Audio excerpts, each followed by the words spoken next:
चाहूंगी एक और बड़ी खबर मिल रही है। पंजाब के पठानकोट में भी ब्लैकआउट किया गया। एक बड़ी खबर आपको बता रहे हैं। देखिए, जो बॉर्डर एरिया लगता है, जब ऐसे अटैक करने की कोशिश की जाती है तो ब्लैकआउट की पहले भी ट्रेनिंग दी गई थी और उन सभी जगहों पर ब्लैकआउट कर दिया गया है ताकि दुश्मन अपने मंसूबों में कामयाब ना हो पाए। शंकर आनंद हमारे साथ में जुड़े हुए थे। शंकर, उन सभी जगह पर ब्लैकआउट कर दिया गया है जहां पर खतरा ज्यादा है या फिर जो एरिया बॉर्डर से लगते हैं? जी, बॉर्डर से सटा हुआ इलाका, चाहे जम्मू कश्मीर की बात करें, जम्मू कश्मीर में ब्लैकआउट कई इलाकों में किया जा रहा है। खासतौर पर जो बॉर्डर स्टेट से सटा हुआ जो जितने भी इलाके हैं वहां पर ब्लैकआउट किया जा रहा है। इसके साथ ही जो राजस्थान का इलाका है, खासतौर पर जैसलमेर और बाड़मेर, वहां भी ब्लैकआउट किया गया है। जैसलमेर और बाड़मेर में भी वहां पर भी काफी धमाके की आवाज सुनी गई है। उसके बाद बाड़मेर में जिस तरह से कई ड्रोन वहां पे देखे गए, उस बात को ध्यान में रखते हुए वहां पर ब्लैकआउट किया गया है। और कुछ जो धमाके हैं, लाल चौक जो है, जो श्रीनगर का बेहद चर्चित चौक है, वहां भी देखा गया है। एक तरह से कहा जा सकता है कि भाई तकरीबन 9:15 बजे जिस तरह से श्रीनगर में धमाके की आवाज वहां सुनी गई है और कच्छ के जो हरामी नाला जो इलाका है वहां पर जिस तरह से पाकिस्तानी ड्रोन को देखा गया, तो एक तरह से कहा जा सकता है कि इन तमाम मामलों पर बीएसएफ के जवानों के द्वारा उचित कार्रवाई। बड़ी खबर मिल रही है शंकर, इस बीच अपने दर्शकों को बता देते हैं, श्रीनगर में कई जगह धमाकों की आवाज आ रही है और ये बड़ी खबर मिल रही है कि धमाकों के बाद श्रीनगर में ब्लैकआउट कर दिया गया है। शंकर, यानी कि ये पाकिस्तान आर पार की लड़ाई मांग रहा है। देखिए, पाकिस्तान को जवाब भी दिया जाएगा। जो भी पाकिस्तानी हरकत कर रहे हैं उस पाकिस्तानी को उसके अंदाज में ही अब जवाब भी दिया जा रहा है। और जिस तरह से आज भारतीय जवानों के द्वारा बकायदा एक जो सामने प्रेस कॉन्फ्रेंस भी की गई और उसमें बताया गया कि किस तरह से कल मुंहतोड़ जवाब पाकिस्तान को दिया गया। और पाकिस्तान के कई बड़े जो सेक्टर हैं, चाहे बात करें वो जमीन वाला इलाके की बात करें या एयर डिफेंस जुड़े हुए सेक्टर की बात करें, तो वहां पर जिस तरह से भारतीय जवानों के द्वारा जवाब दिया गया, तो आज भी जो कहा जा सकता है कि आज की रात पाकिस्तान के लिए क़यामत की रात हो सकती है। और भारतीय जवानों के द्वारा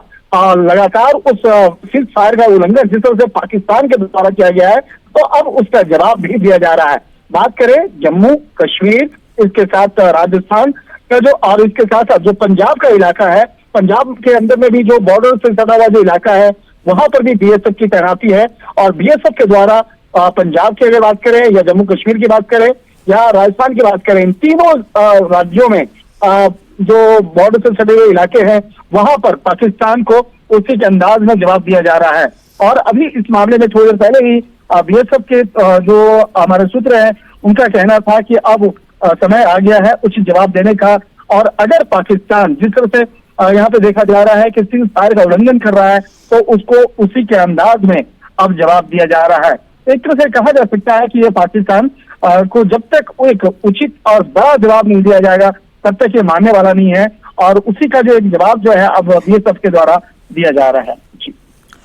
बिल्कुल, और भारत की तरफ से जवाब दिया जा रहा है। लेकिन ये तस्वीरें आपको दिखा रहे हैं, कई जगह पर ब्लैकआउट कर दिया गया है, कई जगह पर ड्रोन्स देखे गए हैं। लेकिन शंकर, अगर इसके मायने देखे जाएं, क्योंकि पहले पाकिस्तान गिड़गिड़ाता है, पहले तो लोन लेता है, उसके बाद में वो गिड़गिड़ाता है। सीज फायर पे दोनों देशों की तरफ से सहमति बनी है, उसके बाद में इस तरह की हरकत पाकिस्तान की तरफ से, क्या ये पाकिस्तान की तरफ से भी कोई बड़ी साजिश का हिस्सा हो सकता है? और अब भारत के पास में क्या कुछ ऑप्शन रह जाते हैं? क्योंकि सहमति बनने के बाद में अगर पाकिस्तान ने नियम तोड़े हैं तो ऐसे में क्या भारत की तरफ से कोई बड़ा एक्शन हो सकता है? क्योंकि जब सीज फायर की खबर आई थी उस वक्त ये भी कहा गया कि अब अगर उल्लंघन होता है तो इसे युद्ध की शुरुआत माना जाएगा। निश्चित तौर पर देखिए, भारत पहले से ही इस मामले में आज दिन में ही स्पष्ट कर चुका है कि अगर पाकिस्तान की तरफ से कोई आतंकी वारदात को अंजाम दिया जाएगा और अगर भारत के नागरिक को और भारतीय सीमा के अंदर में कुछ ऐसी अगर वारदात होती है, तो वो युद्ध की एक कहा जा सकता है कि युद्ध का वो सिग्नल होगा, युद्ध का प्रतीक होगा। और कहीं न कहीं पाकिस्तान वही हरकत करने को मजबूर कर रहा है भारत को। और भारत इस मसले पर किस तरह से आगे उसको जवाब देना है, इस मसले पर पहले से भारत की रणनीति तैयार है। जिस तरह से कहा जा सकता है कि आज जो संघर्ष विराम की जो शुरुआती जो एक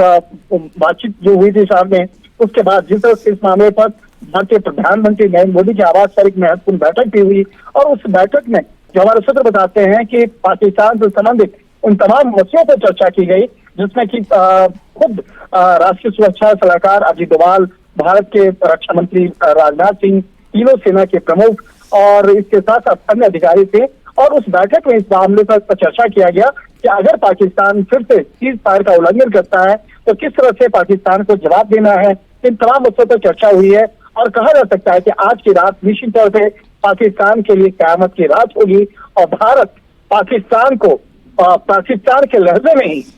उसको जवाब देगी। और जिस तरह से अगर पाकिस्तान के द्वारा जिस तरह से देखा गया है वो सीज फायर का उल्लंघन किया है तो भारत शांत रहने वाला भी नहीं है, क्योंकि भारत अगर सीज फायर का जिस तरह से बाकायदा कानून को अगर मानता है और अगर वो पाकिस्तान उसका उल्लंघन कर रहा है तो निश्चित तौर पर उसको उसी लहजे में जवाब दिया जाएगा। बिल्कुल शंकर, हम देख रहे हैं कि जानकारी ये भी मिल रही है कि कई जो ड्रोन्स हैं वो वैष्णो देवी मंदिर की तरफ भी उड़ते हुए नजर आ रहे हैं। वहां पर भी वैष्णो देवी के पूरे इलाके और मंदिर को ब्लैकआउट करना पड़ा है, वहां कैसी स्थिति?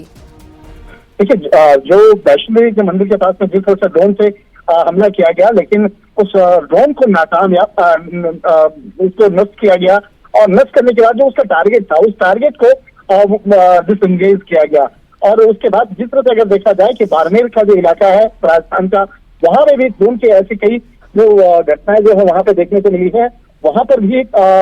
उसका माकूल जवाब दिया जा रहा है। और सांबा जो सेक्टर है, जो जम्मू का जो सांबा सेक्टर है, जो पाकिस्तान से सटा हुआ इलाका है, यहाँ पर जितने भी स्ट्रीट लाइट है उस तमाम स्ट्रीट लाइट को बंद कर दिया गया है, यानी कि कंप्लीट ब्लैक आउट किया गया है। और तमाम जो बॉर्डर इलाके हैं उस इलाके में अपील भी की जा रही है कि ब्लैकआउट करने की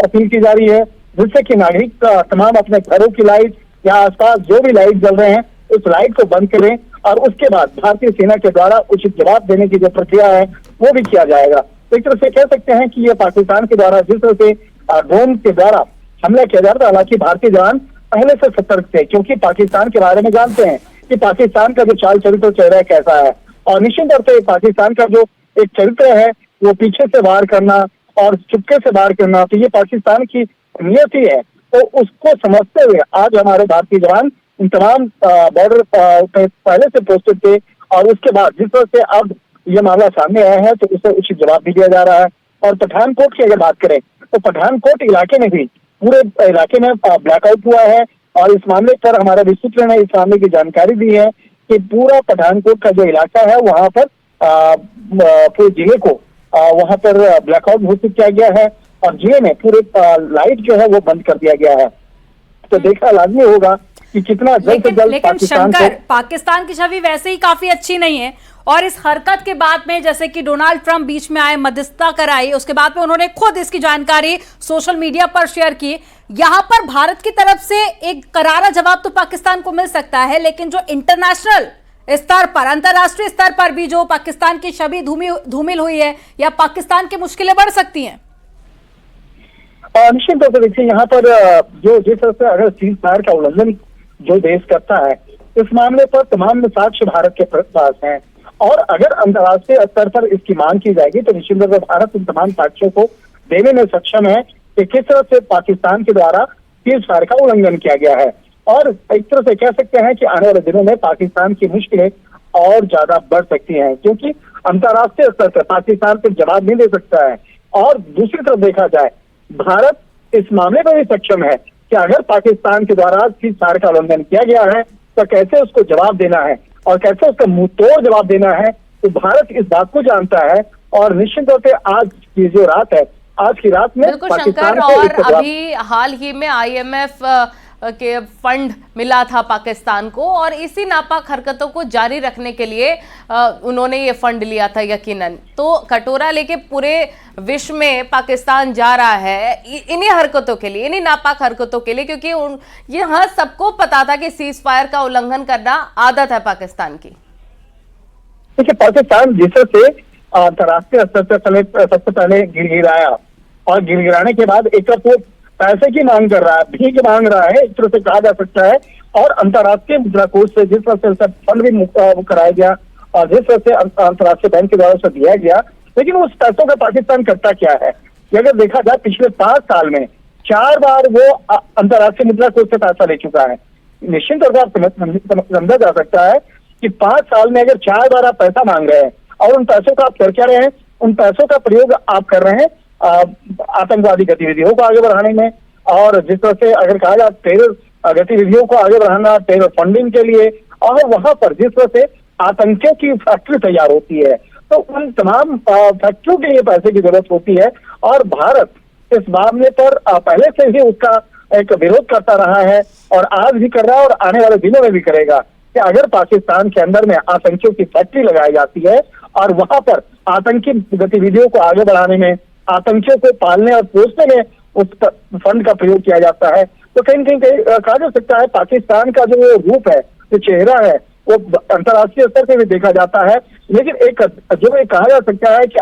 अंतर्राष्ट्रीय स्तर पे आप जाकर के रोते हैं, जो पाकिस्तान का जो रोना है वो अंतर्राष्ट्रीय स्तर पे होता है और अपनी एक कहा जा सकता है कि अपनी बदहाली का वो रोना रोता है कि हमारे पास पैसे नहीं है और हमें मदद किया जाए। तो उन तमाम चीजों को ध्यान में रखते हुए अंतर्राष्ट्रीय मुद्रा कोष से पैसा मिल भी जाता है और कह सकते हैं, लेकिन भारत अब इसी बात को लेकर अंतर्राष्ट्रीय मंच पे भी जाएगा आने वाले दिनों में, और भारत अंतर्राष्ट्रीय मंच पे कह सकता है कि ऐसे फंड पर रोक लगनी चाहिए, खास और एक बड़ी खबर मिल रही है, भारत का पाकिस्तान पर करारा हमला और भारतीय सेना की तरफ से पाकिस्तान पर ड्रोन अटैक किया गया। एक बड़ी खबर आपको बता रहे हैं और अब भारत की तरफ से भी मुंह तोड़ जवाब दिया जा रहा है और जवाबी कार्रवाई में ड्रोन हमला किया गया है पाकिस्तान पर। शंकर आनंद इसी बात का हम जिक्र कर रहे थे, यानी कि अब भारत के पास में कई सारे ऑप्शन हैं। अब सिर्फ जो वहां से वार किए जा रहे थे उनका ही पलटवार नहीं होगा, बल्कि अब भारतीय सेना पाकिस्तान को वो मुंह तोड़ जवाब देगी, ताकि अब या तो युद्ध की शुरुआत होगी या तो पाकिस्तान एक बार फिर से घुटनों पर आएगा।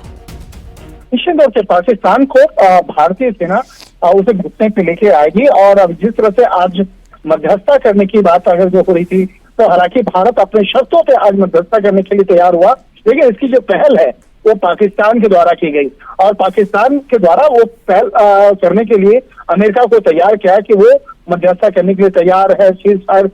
करने के लिए तैयार है, उसके जो भी नियम होंगे और भारत की जो भी शर्तें होंगी उस शर्तों पे करने के लिए तैयार है।